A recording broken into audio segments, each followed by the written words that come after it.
11일 기쁨과 감사의 정오 묵상 시간입니다. 오늘 하나님께서 우리에게 허락하시는 하나님의 말씀은 레위기 19장 13절 말씀입니다.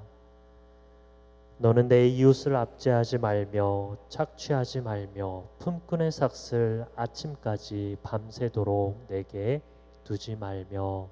아멘.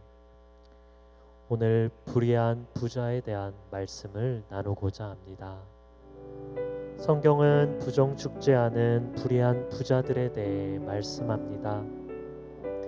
불의한 부자는 노동의 대가를 지불하지 않고 일꾼들의 노동을 계속 착취합니다.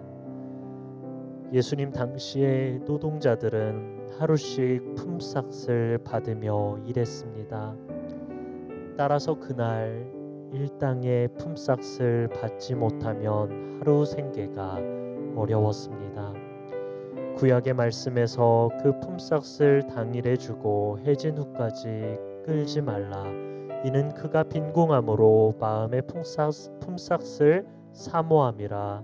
두렵건대 그가 너를 여호와께 호소하면 죄가 내게로 돌아갈까 하노라 라고 신명기 24장 15절은 말씀하고 있습니다.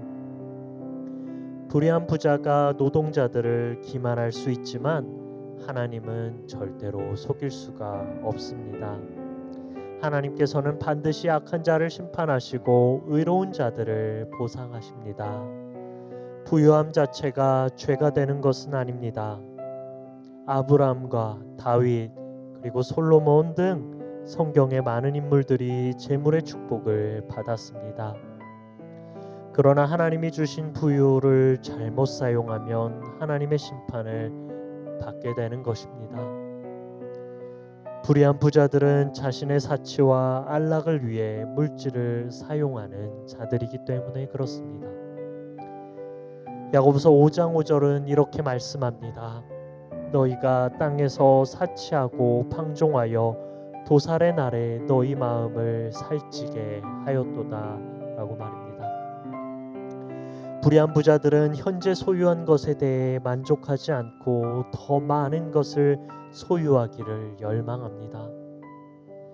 그래서 의로운 자를 정죄하기도 하고 심지어 그들의 소유를 빼앗기 위해 살인까지 하곤 합니다. 아합과 이세벨은 나봇의 포도원을 빼앗기 위해 그를 죽이기까지 했습니다. 그리고 야고보서 5장 6절은 이에 대하여 이렇게 말씀합니다. 너희가 옳은 자를 정죄하였도다. 또 죽였도다. 그는 너희에게 대항하지 아니하였느니라 라고 말씀합니다. 불의한 부자는 불로소득한 재물과 탐심 때문에 결국 파멸할 수밖에 없습니다. 그러나 하나님께서 맡기신 재물을 하나님의 것으로 인정하고 관리하는 청지기로서 사는 우리들의 삶은 하나님을 기쁘시게 하는 삶이요 또 그것을 통하여 하나님께서는 우리에게 더 큰 풍성한 복으로 함께하여 주시는 것을 믿으시는 저와 여러분들 되시기를 이 시간 함께 기도하기 원합니다.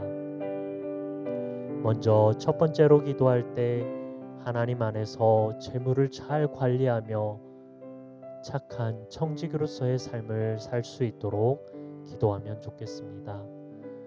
그리고 두 번째로 그리스도의 청지기로서 하나님께서 맡기신 것을 잘 관리하며 하나님께 영광 올려드리는 여러분들 되시기를 이 시간 합심해서 함께 기도하겠습니다.